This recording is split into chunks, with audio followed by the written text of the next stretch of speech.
우리가 잘 아는 키엘케고르라고 하는 철학자가 있습니다. 그가 한 유명한 말이 있죠.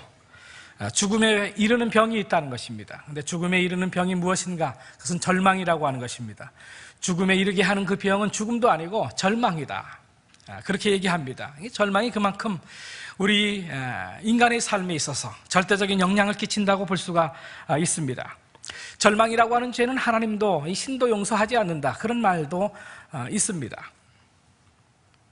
이런 얘기가 있습니다. 사탄이 운영하는 그 슈퍼마켓이 있었습니다. 여러 사탄이 사용하는 도구를, 이 상품들을 진열해 놓고 팔고 있었습니다. 이 졸개 사탄이 그 슈퍼마켓에 와서 상품을 하나 사려고 했습니다. 근데 여러 물건들을 보게 되는데 하나 좀 이상하게 보이는 그런 그 물건이 있었습니다. 근데 그 물건 앞에는 값을 매기질 않았어요. 작은 쐐기 같은 것 하나가 있는데 값을 매기질 않았어요. 그래서 그 손님 사탄이 주인 사탄에게 물어봅니다. 주인 사탄님, 이게 뭡니까? 이건 왜 값을 매기지 않았습니까? 그러니까 이 주인 사탄이 대답을 합니다. 이건 파는 게 아닙니다. 이건 내게 없어서는 안 될 물건이기 때문에 팔지 않습니다. 절망이라고 하는 것인데 이것으로 틈을 벌려서 사람들을 공격하면 아무리 강한 사람도 쓰러뜨릴 수 있기 때문에 이건 내게 꼭 필요한 겁니다. 팔지 않는 것입니다. 그렇게 대답했다고 하는 것입니다. 절망이라고 하는 죄는 신도 용서하지 않습니다. 그러나 희망은 죽음 앞에서도 생명을 지켜냅니다. 쥐 한 마리를 캄캄한 독 속에 집어넣으면 3분을 넘기지 못하고 죽는다고 하는 것입니다. 그런데 그 독 속에 한 줄기 빛을 비춰주게 되면 적어도 36시간은 견뎌낸다고 하는 것입니다. 이만큼 이 사람에게나 또는 동물에게나 이 희망이라고 하는 것, 이 절망이라고 하는 것이 절대적으로 영향을 끼친다고 하는 사실을 우리가 알아야 됩니다. 프랑스에 알랭 봉바르라고 하는 의사가 있었습니다. 그는 이와 같은 사실을 실험을 통해서 입증을 했습니다. 그는 항구 도시의 한 병원에서 근무했던 의사 선생님이었습니다. 해난을 당해서 표류했던 경험이 있는 많은 선원들을 진료해주고 고쳐주었던 그런 사람입니다. 그래서 그들을 대상으로 그는 연구를 했습니다. 그 연구의 내용이 뭐냐면 인간이 절망에 얼마나 강할 수 있는가, 그것을 연구했습니다. 연구 끝에 이 봉바르 의사는 극한의 절망 속에서도 인간은 생리적 한계보다 오히려 더 오래 살 수 있다는 결론을 얻게 됩니다. 그 해난 희생자의 90%는 표류하기 시작해서 한 9일 만에 죽는다는 통계를 얻게 됐는데, 그 죽음의 요인이 무엇인가? 체력적으로 저하돼서 그런 것인가? 아니면 바닷물이 짜서 그 물을 마시고 더 목이 말라서 문제가 생겨서 그런 것인가? 그렇지 않다는 것입니다. 절망감을 이기지 못하기 때문에 그때 죽는다는 것입니다. 그래서 절망감을 이기는 게 중요하다는 사실입니다. 한 예로 1918년에 타이타닉 배가 빙산에 충돌해서 침몰했습니다. 밝혀진 바에 의하면 구명보트로 옮겨진 가운데 10살 이하의 어린이들은 거의 살아났는데 반해서 대다수의 어른들은 죽었다는 것입니다. 무엇을 의미합니까? 10살 이하의 어린아이들은 절망하지 않았다는 것입니다.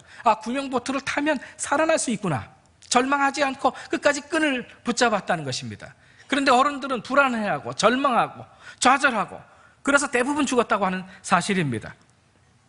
이처럼 절망은 죽음에 이르는 병이라고 하는 사실을 우리가 알아야 됩니다. 자, 오늘 본문 에스겔서 37장의 말씀을 보게 되면 완전한 절망의 상황을 우리에게 보도해주고 있습니다. 에스겔 선지자가 활동하던 그 시대는 유다 왕국의 몰락기라고 볼 수가 있습니다. 이스라엘의 북쪽에서부터 바벨론이라고 하는 신흥 대제국이 부상해서 이 유다 나라를 점령하기 시작했습니다. 완전한 그 절망의 시기였다고 볼 수가 있습니다. 오늘 본문 1절 이하의 말씀을 보게 되면 마른 뼈의 상태를 우리에게 보여주고 있습니다. 그 마른 뼈를 통해서 이 이스라엘 백성들이 얼마나 이 완전한 절망의 상태에 있었는가를 우리에게 알려주고 있는 것입니다. 그런데 그와 같은 절망적 상황에서 야훼 하나님께서 에스겔 선지자를 부릅니다. 그리고 에스겔 선지자의 손을 붙잡아가지고 한 골짜기로 끌고 갑니다. 그 골짜기 가보니까 거기에 뼈가 가득 찼습니다. 이것이 오늘 본문 1절의 말씀이에요. 2절의 말씀을 보게 되면 그 골짜기를 보게 되니까 이 마른 뼈가 가득 차 있는데 거기 보면 뼈가 아주 많았고 그리고 매우 말랐다, 그렇게 기록하고 있습니다. 이와 같은 사실들을 통해서 이 이스라엘 백성들이 얼마나 절망적인 상황이었는가라고 하는 사실을 부각시켜주고 있는 것입니다.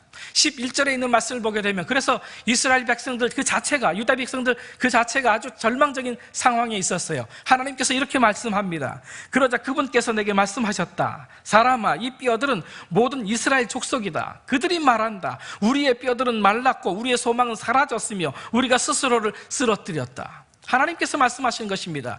이 유대 백성들 스스로가 우리의 뼈들이 말랐다, 우리의 소망은 이제 더 이상 없다, 스스로 그렇게 절망하고 있다는 사실입니다. 그런데 3절의 말씀을 보게 되면 이 절망의 시대의 야훼 하나님께서 에스겔 선지자에게 질문을 합니다. 사람아, 인자야, 이 뼈들이 살아날 수 있겠느냐, 이런 질문을 해요. 그러니까 에스겔 선지자가 대답을 하는데 아주 지혜로운 대답을 합니다. 어떻게 대답합니까? 주 여호와여, 주께서 아십니다. 그렇게 대답합니다. 무슨 말입니까? 인간적인 상황에서 보게 되면 도저히 살아날 수 없는 것입니다. 그런데 주님께서는 창조주 하나님이십니다. 주님께서 이 뼈들을 살아나게 하실 그런 그 의도가 있으시면, 그런 계획이 있으시면 살아날 수 있다는 얘기입니다. 그러니까 주님만 아시는 것이죠.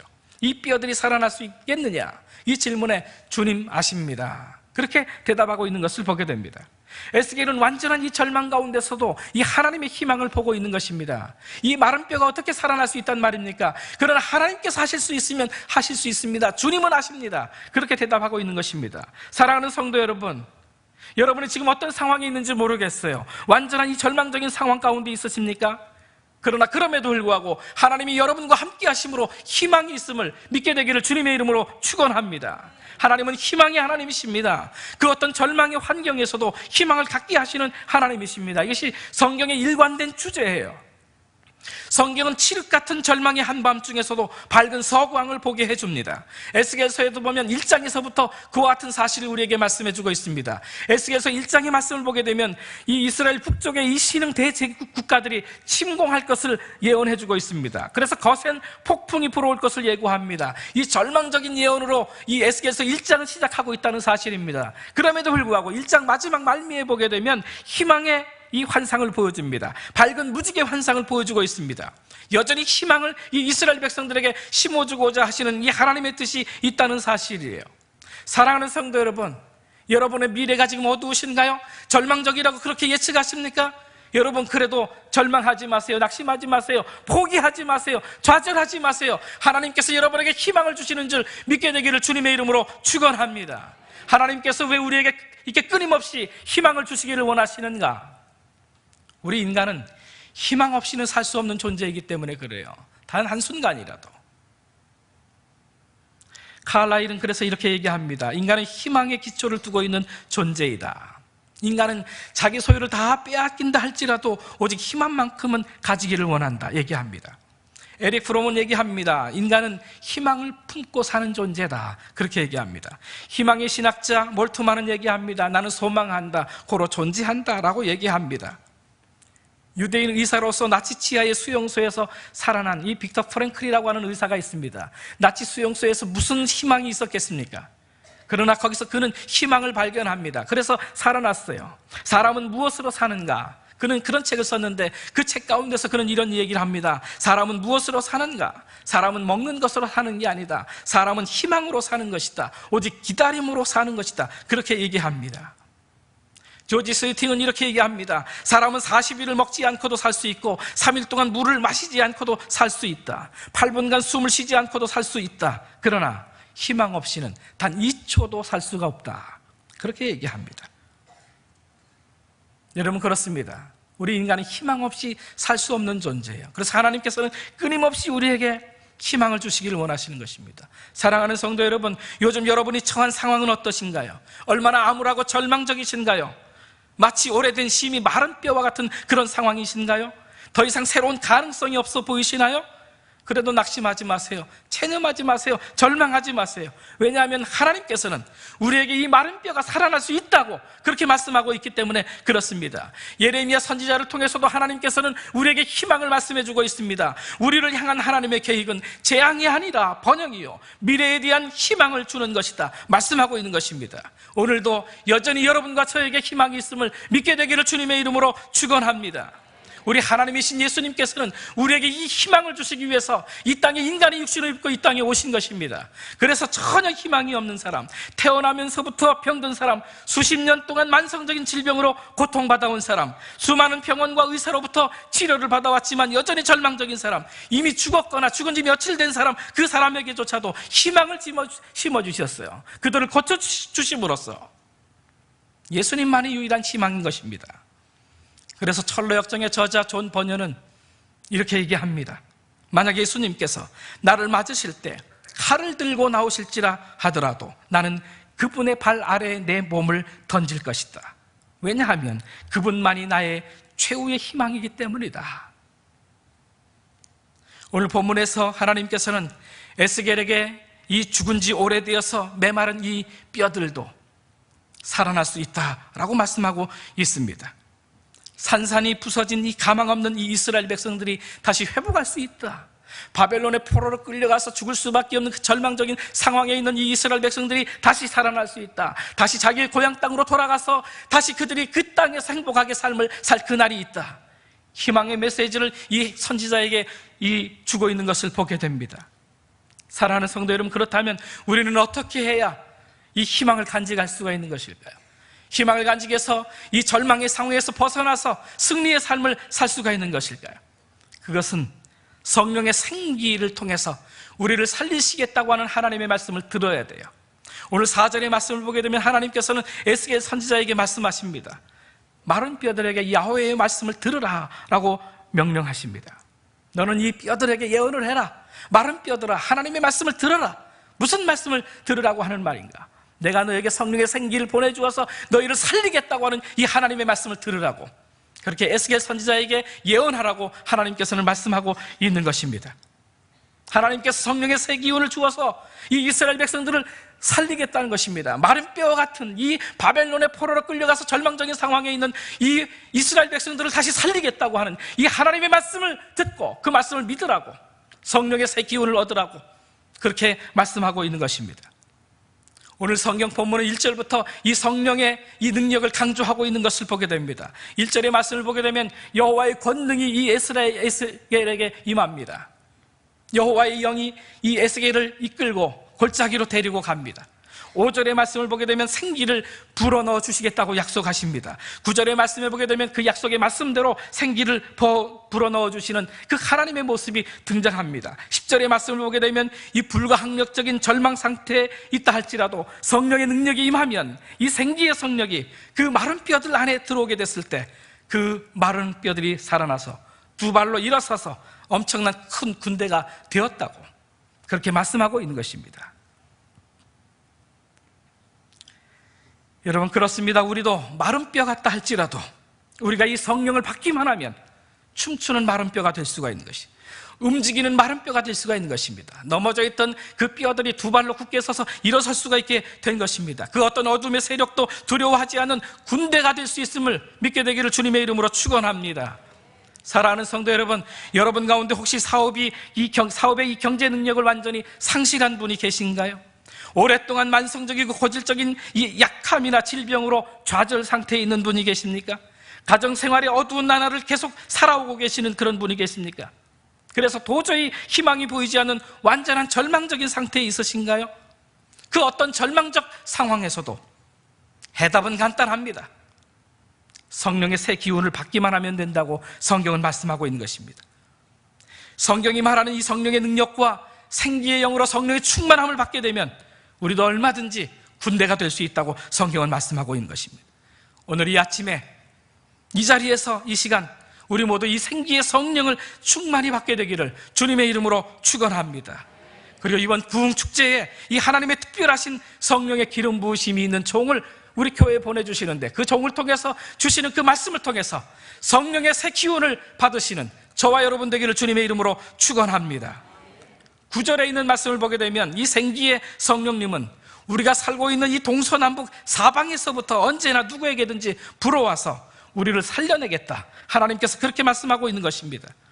그래서 우리는 너무나도 쉽게 이 생기의 영으로 충만해질 수가 있는 것입니다. 성령 충만함은 특별한 은사를 받는 어떤 사람에게만 주어지는 것이 아닙니다. 동서남북에서 불어와서 그 모든 뼈들을 향해서, 그 생기의 영이 들어와서 그 뼈들을 다시 살리게 되는 것입니다. 성령님은 우리가 살고 있는 이 세상 모든 곳에서 활동하고 계시는 것입니다. 창세기 1장 2절의 말씀을 보게 되면 하나님의 영이 온 지면에 운행하시니라, 그렇게 말씀하고 있습니다. 그렇습니다. 지금도 마찬가지입니다. 하나님의 성령은 온 지면에 운행해 계신다는 사실을 알아야 돼요. 그래서 흙덩이에 불과했던 인간 아담에게 생기를 불어넣으니 생명이 되었던 것입니다. 성령님은 지금도 우리 이 예배당 온 지면에, 이 예배당 안에서도 온 지면에 가득히 운행하고 계십니다. 그래서 우리가 성령님을 사모하기만 하면, 우리의 마음문을 열고 성령님을 인정하기만 하면, 성령님을 모셔드리기만 하면, 성령님을 갈망하기만 하면, 성령의 충만함을 사모하기만 하면 성령의 충만함을 받으실 수 있다는 사실을 믿게 되기를 주님의 이름으로 축원합니다. 저는 오늘 아침에 이 시간에, 그리고 이번 부흥축제를 통해서 우리 동춘교회, 우리 모든 교우들, 저와 여러분 모두가 생기의 영으로 기름 부음 받아서 충만케 되어서 다시 이 절망에서 희망으로 나아가게 되기를 주님의 이름으로 축원합니다. 요즘에 여러분의 영적 상태는 어떠신지요? 신앙생활의 활력을 잃은 지 오래되시지는 않았습니까? 교회에 나와서 예배를 드리기는 드리는데, 여러 봉사활동을 하기는 하는데 아무런 감동이나 역동성이 없지는 않으십니까? 그 이유가 어디 있는 것일까요? 우리 심령이 너무 메말랐기 때문에 그런 것입니다. 영혼이 건조해졌습니다. 드라이해졌어요. 마른 뼈가 된 것입니다. 그러므로 오늘 이 아침 이 시간에 우리는 성령을 받아야 돼요. 성령의 충만함을 받아야 됩니다. 성령님을 모셔드리십시오. 성령의 충만함을 갈망하시고 사모하실 수 있게 되기를 바랍니다. 그래서 메마른 심령이 생기의 영으로 회생하고 다시 살아나게 되기를 주의 이름으로 축원합니다. 예수님의 제자들이, 예수님께서 십자가에 죽으신 지 그 예수님의 제자들은 실망했습니다. 낙심했습니다. 다락방 안에 있어서 좌절하고 주저앉아 있었습니다. 그때 부활하신 예수님께서 그 제자들을 찾아오셨어요. 그리고 무엇이라고 말씀했습니까? 단도직입적으로 예수님께서 그 제자들에게 무엇이라고 말씀했나요? 성령을 받으라 말씀하셨습니다. 여러분, 성령을 받아야 되는 것입니다. 성령 받는 그 순간에 그 제자들은 잃어버린 활력을 되찾고 춤추는 마른 뼈들이 된 것입니다. 예수님께서는 우리를 이 영적 무덤에서 일으켜 주시는 분입니다. 심령의 무기력에서 회생시켜 주시는 분입니다. 이 성령 강림의 축복이 여러분과 저에게 있게 되기를 주님의 이름으로 축원합니다. 이 시간 우리 이 예배 중에 임재하고 계신 예수님의 축복을 받았으면 좋겠습니다. 이 성령을 받으라 하시는 이 예수님의 축복을 받았으면 좋겠습니다. 사도 바울을 보십시오. 그는 뭐라고 말합니까? 술 취하지 말라, 이는 방탕한 것이니 오직 성령의 충만함을 받으라고 우리에게 말씀합니다. 사도 바울이 세계 선교 역사 그 유례가 없는 선교의 열매를 맺었습니다. 그것이 어찌 가능했겠습니까? 하나님께서 형통케 해주시고 하나님께서 가는 곳마다 이 선교의 열매를 맺을 수 있도록 모든 길을 열어주시고 도와주시고 그랬기 때문입니까? 그렇지 않습니다. 바울의 이 선교의 여정에는 얼마나 많은 고난이 있었습니까? 얼마나 많은 매질이 있었습니까? 얼마나 많은 그 방해가 있었습니까? 감옥에 갇히기도 했습니다. 그럼에도 불구하고 바울은 성령 충만했어요. 그래서 그 절망의 상황에서도 그 절망을 이겨내고 하나님의 복음을 들고 감옥 안에서조차도 하나님의 복음을 증거할 때 세계의 선교 역사상 유례없는 이 선교의 축복의 열매를 맺게 됐다는 사실을 우리가 알아야 됩니다. 사랑하는 성도 여러분, 우리 삶의 환경이 좋기 때문에 축복의 열매를 맺는 게 아닙니다. 하나님께서 우리 길을 활짝활짝 열어주시고 하는 일마다 잘되게 하시고 형통케 하시기 때문에 우리가 축복받는 게 아니에요. 절망적인 상황에 있지만 우리가 성령의 새 기운을 받아서 그 절망을 이겨내고 희망을 가지고 앞으로 전진해 나갈 때 우리는 승리할 수가 있는 것이고 성공할 수 있는 것입니다. 그런 거로 여러분, 중요한 것이 무엇입니까? 성령의 새 기운을 받는 것이에요. 이와 같이 우리가 이 생기의 영을 받게 되면 얼마나 놀라운 일들이 일어납니까? 이 마른 뼈들, 전혀 움직이지 못하던 이 뼈들이 움직이기 시작해요. 두 발로 서기 시작했습니다. 여러분, 그런 놀라운 역사가 나타나는 것입니다. 제자들이 전혀 움직이질 못했습니다. 성령 받기 전에는. 성령 받은 이후에 그들은 힘을 얻어서 성령의 권능을 받아가지고 예루살렘과 온 유대와 사마리아와 땅끝까지 이르러 하나님의 복음을 전하는 자가 됐어요. 여러분, 아무리 비싼 벤츠차라도 기름이 가득 차 있지 않으면 달릴 수 없는 것입니다. 아무 쓸모 없습니다. 고철에 불과한 것입니다. 그러나 고물차라도 기름이 가득 차 있으면 부산까지 가는 것입니다. 외적인 스펙이 중요한 것이 아닙니다. 내적인 충만함이 중요한 것입니다. 여러분 어떻습니까? 자본이 튼튼하신가요? 그게 중요한 게 아니에요. 이 성령의 기름 부으심, 성령의 내적인 충만함이 가득 차 있어야 돼요. 그래야 어떤 그 절망적인 상황에서도 승리할 수가 있는 것입니다. 움직일 수가 있는 것이에요. 살아날 수가 있다는 사실을 알아야 됩니다. 오늘 보면 10절의 말씀을 보게 되면 이 마른 뼈들이 군대가 됩니다. 군대가 됐다는 말은 무엇을 의미합니까? 이제는 앞으로 전진하겠다는 말입니다. 바벨론 포로 생활에서 군대가 돼서 전진할 수 있다는 사실이에요. 하나님께서 새로운 역사를 일으키시겠다는 얘기입니다. 성령의 새 기운을 받게 되면 이와 같은 역사가 나타나요. 군대가 되는 것입니다. 새로운 역사가 나타나게 되는 것입니다. 성령의 새로운 영을 받아서 여러분의 삶이 새로운 전진, 새로운 역사가 나타나게 되기를 주님의 이름으로 축원합니다. 하나님께서 이 성령의 새 기운을 주어서 너희들을 이 이스라엘의 고국 땅에 데리고 가겠다, 거기서 행복하게 삶을 살게 하겠다고 약속하고 있습니다. 회복입니다. 성령의 능력을 공급받아야 회복되는 것입니다. 여러분의 삶이 회복될 수가 있는 것이에요. 그때서야 비로소.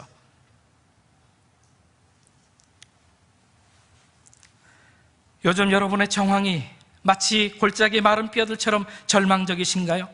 하나님께서는 험난한 폭풍 앞에서도 무지개 환상을 보게 해주시는 분입니다. 언제나 희망을 주시기를 원하시는 분입니다. 그러기에 희망을 버리지 않으면 언젠가는 좋은 날이 오는 것입니다. 절망에서 일어나는 방법은 간단합니다. 성령을 받기만 하면 되는 것입니다. 성령님은 지금도 이 예배당 안에 운행하고 계십니다. 사방에 충만히 계십니다. 동서남북에서 바람이 불어와서 우리 안에 성령의 새 기운을 불어넣기를 원하신다는 사실입니다. 오늘 아침 이 자리에서 생기의 영을 받게 되기를 바랍니다. 이번 부흥 축제의 성령의 충만함을 사모하십시오. 성령의 기름 부으심을 갈망하십시오. 여러분도 이 춤추는 마른 뼈, 춤추는 새뼈가 될 수가 있는 것입니다. 죽음의 상황에서도 희망이 생길 수가 있는 것입니다. 그래서 바울은 사면에서 닥치는 고통에 짓눌리지만 움츠러들지도 쓰러지지도 않았어요. 너무나도 어처구니 없는 그런 일들을 당했지만 그들은 넘어지지 않았습니다. 바울은 얻어맞고 넘어져도 다시 일어나서 달렸습니다. 여러분, 사업이 파산하고 육신이 무너지는 것 같은 그런 그 큰 질병이 걸렸다 할지라도 성령의 새 기운을 받으면 다시 일어날 수가 있는 것이에요. 영적 군사로서 다시 새로운 역사를 쓸 수가 있다는 사실입니다. 사랑하는 성도 여러분, 이 시간에 또 이번 부흥 축제를 통해서 성령의 새 기운을 받아서 하나님 앞에 새로운 역사를 써나가는 여러분과 제가 되기를 주님의 이름으로 축원합니다.